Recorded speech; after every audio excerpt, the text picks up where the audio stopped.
Halo kelas Anyong.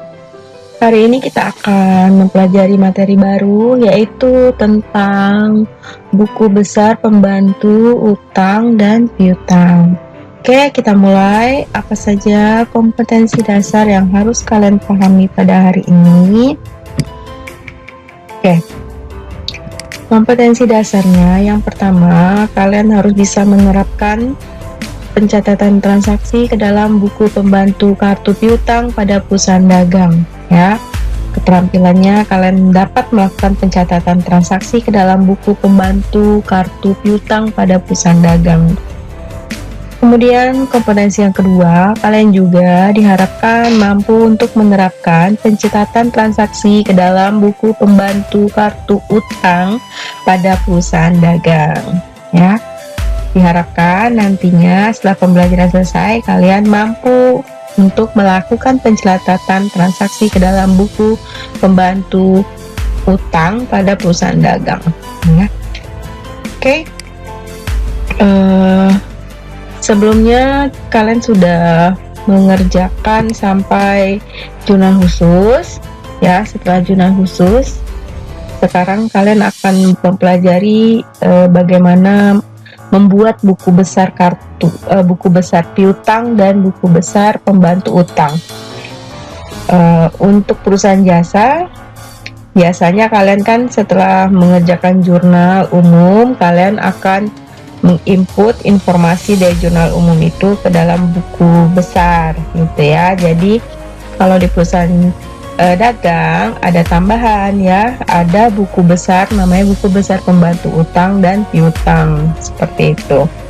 Oke, bagaimana cara membuat buku besar pembantu utang dan piutang ini? Kita mulai dengan buku besar pembantu piutang, ya. Nah, dalam membuat buku besar pembantu piutang, yang harus kalian punya data awalnya itu, kalian harus punya dulu data awal pelanggan kita, ya. Yang namanya piutang pasti bersangkut paut dengan pelanggan. Nah, jadi kalian harus punya dulu daftar pelanggan, ya. Setelah daftar pelanggan, apa yang kita butuhkan? Nah, pencatatan piutang itu ada di jurnal apa saja?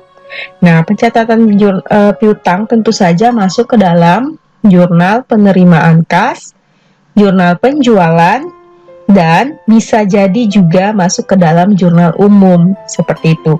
Ada 3 jurnal yang harus kalian perhatikan ketika kalian akan mencatat piutang salah satu pelanggan kita, gitu ya. Ini contohnya, ada contohnya di sini ada CV Angkasa. Ini salah satu pelanggan kita, ya. Nah, kita sudah punya nomor kartu pelanggan kita ini secara berurutan, ya. Kemudian ini nama pelanggannya dan ini jumlah piutang kita, ya. Nah, untuk CV Angkasa kita punya piutang sebesar 34.980.000, begitu, ya. Nah, ini kan pembelajaran yang sebelumnya, ya, data yang sebelumnya. Kalian bisa juga buka-buka lagi data yang sudah Ibu berikan kemarin untuk lebih jelas, ya. Kemudian ini buku jurnalnya, ya, cash receipt journal, ya. Jurnalnya CV Angkasa ini kita ada transaksi kepada CV Angkasa pada tanggal 4, yaitu kita menerima pembayaran dari CV Angkasa. Nah, kalau kalian lihat di jurnal penerimaan ini, ya, atau cash receipt journal ini, CV Angkasa transaksinya hanya terjadi pada tanggal 4 ini saja. Kalian perhatikan sampai ke bawah, ya. Jadi kita harus teliti ketika menginput buku besar pembantu ini nanti. Oke. Dilihat CV Angkasa tidak ada, ya. CV Angkasa hanya ada transaksinya tanggal 4 ini saja.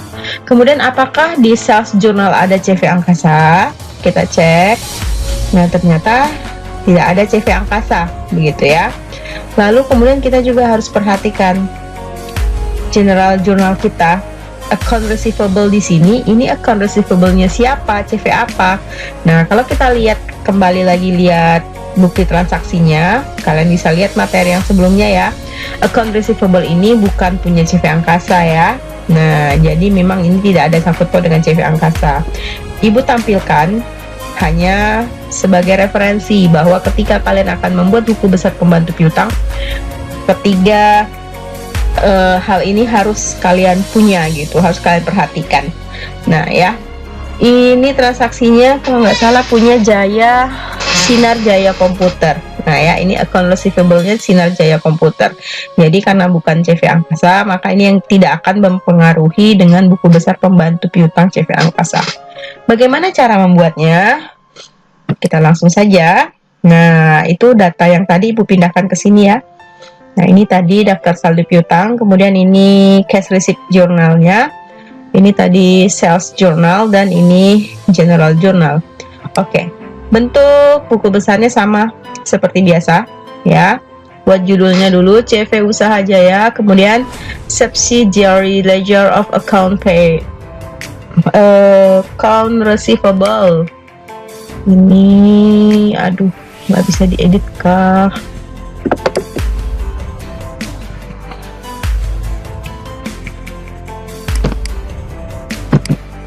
Account receivable, kesalahan teknis ya.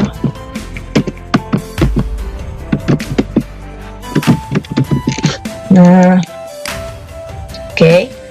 Kemudian kita buat dulu nama untuk membuat buku besar pembantu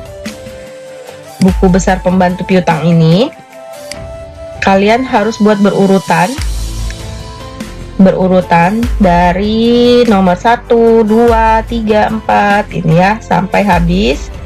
Kemudian kalian juga harus buat yang terdapat di sini jika ada pelanggan yang baru. Begitu juga harus dibuat buku besar pembantu piutangnya. Prima Komputer, di sini ada Prima Komputer. Jadi pasti ada sangkut pautnya, berarti buku besarnya tetap Mitra. Juga Mitra tidak ada. Nah, Mitra ini klien baru kita ya, pelanggan baru. Jadi kalian buatkan berarti buku besarnya C011. Nah, Andromeda ada, Bineka juga ada, Nata Komputer juga ada, kemudian Sinar Jaya juga ada di sini. Nah, berarti yang baru itu hanya Mitra Komputer. Mitra Komputer berarti kalian buat baru lagi C011. Oke, kita mulai dari yang pertama ya, C001 Angkasa Komputer. Nah, ini Ibu sudah buatkan buku besarnya, bentuknya sama seperti buku besar biasa ya, tanggal ya, date, description, referensi, debit, credit, balance, debit, credit, sama semuanya. Name-nya kita buat Angkasa Komputer ya, nama PT yang akan kita buat. Kemudian nomornya, nomor urut tadi C001 ya ini. Kemudian sekarang deskripsinya. Desember karena transaksinya terjadi pada bulan Desember 2019. Ini ya, disesuaikan. Kemudian balance itu saldonya. Kita punya saldo berapa di Angkasa Komputer? Saldo kita lihat di saldo piutang ya. Nah, Angkasa Komputer saldonya sebesar 34.980 ya. Kita pindahkan ke sini 34.980. Oh, salah. Nah, kita pindahkan langsung di sini ya. 34.980. Kita balance langsung kita pindahkan ke balance langsung ya, tidak perlu di debit lagi. 34.980. Oke. Nah, jika udah kita tulis balance-nya di sini, kemudian transaksinya tanggal berapa? Transaksinya itu terjadi pada tanggal 4 ya. Kita menerima pembayaran dari CV Angkasa. Ini tanggal 4 Desember dengan bukti kas masuk 1201 ya dari CV Angkasa. Berapa pembayaran yang kita terima? Kalian fokus ke sini, account receivable. Nah, karena ini yang kita akan catat ya. Jangan catat yang di sini, nanti salah ya. Tapi account receivable sebelah kredit sebesar 34.980. Kita pindahkan. Nah, tanggal 4 cash receipt journal karena kita mengambil datanya dari cash receipt journal. Cash receipt journal itu referensinya kita buat saja CRJ 01 itu halaman 1. Kemudian kreditnya tadi kita pindahkan ke sini 34.980 ya. Saldonya berarti kosong ya. Kita punya saldo piutang 34.980, kemudian di kredit 34.980, berarti saldo piutang kita di CV Angkasa sudah kosong ya. Angkasa komputer udah kosong. Nah, lakukanlah semuanya sampai selesai. Tadi ada sekitar 11 buku besar pembantu piutang ya. Kalian kerjakan. Nah, ini contohnya yang kedua, Andromeda Komputer C002. Ini Andromeda Komputer. Nah, lakukan semuanya sampai buku besar selesai. Begitulah cara membuat buku besar pembantu piutang. Gitu ya. Sekarang kita masuk lagi ke dalam buku besar pembantu utang. Caranya sama persis seperti piutang tadi. Yang pertama, kita harus punya data pemasok dulu, data hutang kita di mana saja. Nah, ini contohnya ya, kita data hutang kita ada di PT Lonevo, Tisoba, dan Reis. Nah, ini daftar utang kita. Jurnal yang kita butuhkan adalah yang pertama jurnal pembelian, karena utang itu akan timbul ketika terjadi pembelian secara kredit. Kemudian jurnal pembayaran ketika kita melakukan pembayaran utang, dan yang ketiga jurnal umum. Jurnal umum ini kita perhatikan jika memang terjadi pengembalian barang yang sudah kita beli, begitu ya. Tapi kan ini tadi kita sudah bahas, ini jurnal umumnya berpengaruh hanya kepada account receivable, jadi tidak akan berpengaruh di jurnal ini ya, ke buku besar utang. Oke, bagaimana cara mengerjakannya? Kita lanjut saja. Sudah Ibu pindahkan ke sini datanya. Seperti tadi sama persis. Kita buat dulu PT-nya, PT Lonevo. Apa sih nama PT-nya ya?